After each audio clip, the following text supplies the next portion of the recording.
Shrinks in the house on a Saturday. Hope you're all having a good weekend. Hope you're enjoying the hockey. Well, this one's going to be kind of funny here because the Shrink's got a pointer. And it's going to be like a presentation. So, it's time to update what's going on here in the reference room. There was a couple things that I had to sort out. Still weren't dialed in the way I like it. So I'm just going to get up and do an in-depth tour of the two systems. So first of all, I'll get up and display them for you here. We all know what this is because I've talked about it many, many times and will continue to do so because these are components that I will recommend to any viewer for life that's on that gerbil wheel and they just can't seem to settle the beast down, right? So we got the line magnetic there. It's a single-ended triode 845 tube amplifier. Built in one of the best factories in the world, which is the Cayenne factory. Regardless of you Chinese haters, this amp will compete with any on the planet. I mean, if you get a topology like this with this kind of build quality made in the United States, you may as well add a zero and at least 20 grand, even up to 70, 80 grand. Like look at Unison Research version of an 845. Anyway, I'm proud to own it. This is system one. So what we're running, what this is driving, this is only 22 watts, guys. And what you need to realize is that is a lot of power. And each tube topology delivers, not even related to the number, a different feeling of power. Like, I mean, this thing has got so much grunt, even at low volume. It's driving the Totem Embers. Now, I've owned a lot of stand mounts, guys, and these things, I'm not going to zoom in and get up close on them, but they're like a Lamborghini. When you come up to them and feel the finish, and look at how every single part of the cabinet is angled. Like, the corners are rounded, then it slopes down on the top to the back. It slopes this way, and it even tapers at an angle on the back. So that's all money, right? And cabinet diffraction and diffracting the sound. It's all to do with the design. You got the proprietary torrent drivers here. I'm a big fan of proprietary stuff, and usually a smaller boutique company. Okay, most of the stuff here, that I own it's from a smaller outfit. So the line magnetic driving the Totem element Embers, which are no longer available, and for good reason. I believe it would have took sales away from the Fire, right? Because it sat in the sweet spot. Talk about the sweet spot all the time. So that's the speaker and the amp combination. But down below here, this is the Belcanto Stream 2. Okay, it's their latest streamer. And after, experiencing what the Belcanto E1X can do on the streaming side of things, I just thought, you know what, I love it so much, I'm just going to get the separate here. And I did a video, I did own his latest Orchard Audio Streamer Premium. Wasn't quite up to snuff on the software side. The sound was amazing, so I just thought, you know what, I want that DAC sound back. Because I sold that piece. But I want the DAC sound back. So what I did was I bought the DAC only option. So those two are working in unison with the line magnetic and the Totem element Ember. And I'm running it coax, guys, and it's a seamless handshake, meaning there's just zero noise at track change. Yeah, it only goes to 24,192, but that's all I got. And I don't, that's all I want, and that's all I need. So again, I got DSD files on a hard drive in there that I could connect, but to be honest, some Redbook sounds better than some of the DSD files I got. So just because it says DSD does not mean it's going to sound better. I know you can't see my face, and that's okay today.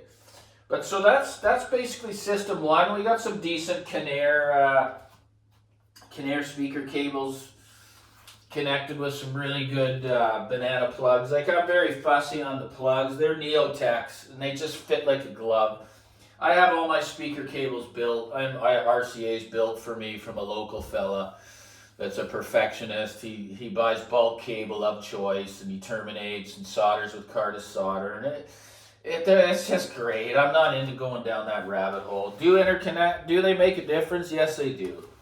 So I won't even get into that right now. But anyways, that's system one, and we also have the Magnavox over here. You probably can't see it. It's a vintage CD player with the Philips DACs in there and the Philips transport when I play my CDs. So guys, I've owned that guy for 7 years. It's never going to be sold. I consider it a museum piece. And the Element Embers just fit right in with my rig and my taste and the sound that I like. Superb at low volume, severely dynamic. Like, I mean, when I want to rock out, these speakers will envelop my body. I'll feel it in the listening chair. The bass will come in and up into me. I just love them to death. They're the best I've ever owned. They're hard to get on the used market. You'll actually see Fires and many other of their models available, but just not this one, and I know why. I mean, even the speaker terminals are Signature Platinum WPTs. Guys, those are $1,000 alone. Hand machine, proprietary driver, hand machine, aluminum port. Absolutely beautiful cabinet work. I don't know how they could offer that at its retail when it was current. I don't, but if you can get them, get them.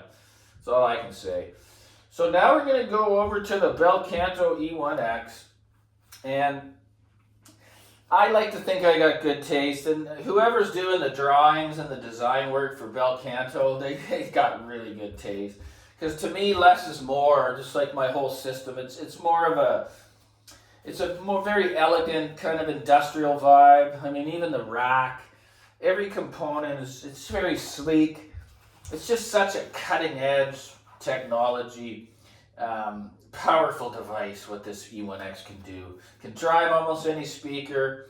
It streams with the very highest level of big hitter streamers out there, guys. Effortless. Very easy to navigate. Never had a glitch. Sounds absolutely unbelievable.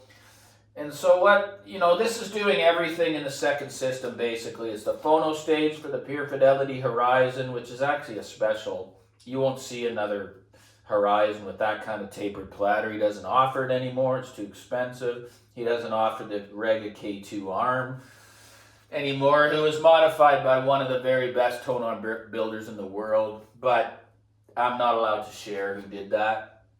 Again, guys, 7 years and counting, right? My analog source. Power supply, I got it standing up. It's back here.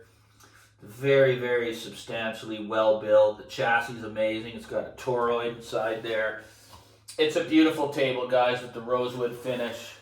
And it's an Ortofon A90 cartridge, which is, for all you analog aficionados, it's one of the best ever made. It just is. It's a gorgeous sounding cartridge. And this is right up to snuff to combine with that and drive that cartridge. It sounds amazing. So basically, that's the second reference system. And I've done the swap outs listening to the two speakers, and I prefer the Spatials with the Belcanto. And a lot of people love high-end Class D with the Spatial audio. It just, this is reference level Class D, guys. He's been on this path building for over 25 years, Class D, and the flagship system is just unfreaking believable. His monoblocks are DACs. They're monoblock DACs built out of solid billet aluminum. And then it's like a DAC it's a processor volume control with the streaming and all that built in. So it's a 3-box system. I think it's about 85 grand Canadian. And I just got the entry into that, the trickle. It's a sweet spot because 12K is not pocket change for a lot of people, when they have other things that are more important, like mortgages. And so, I always end with, my favorite, one of my very, very favorite pieces. All these things engage me with the music. We got the Spatials, guys. I'm telling you, you can't even, the Caledons come out. These are $1,000 more than the Caledon. This has almost a 3-inch thick baffle, guys, with one of the most unbelievable red finishes. When you see it in person, it's so understated. Like, if it was a glossy red, I wouldn't have bought them. So these are dual 15s. It has this rough texture to it. And again, that was for design. It's probably a super MDF, I would say. They're about a 55-pound baffle, 60 pounds. But the highlight of these, the Triode Masters, these are the M3s with dual 15-inch drivers, is the compression driver at the back, the dipole. So basically the tweeter goes right through the middle, fires that way and out the back. So you're getting a speaker that, for people that have room problems, you can place this speaker anywhere. I mean, look how close it is to the sidewall. And it's only about, I don't know, just over 2 feet on the toe in from the rear wall. Guys, it's lightning speed bass. The imaging is still superb. No one has a perfect room, and I don't care. You can start plastering shit on your ceilings in your beautiful space. You know, if you have a room you want to destroy, go for it. You can do that, but not me. I'm in an open concept here. I don't want to ever have to do that, and I got lucky.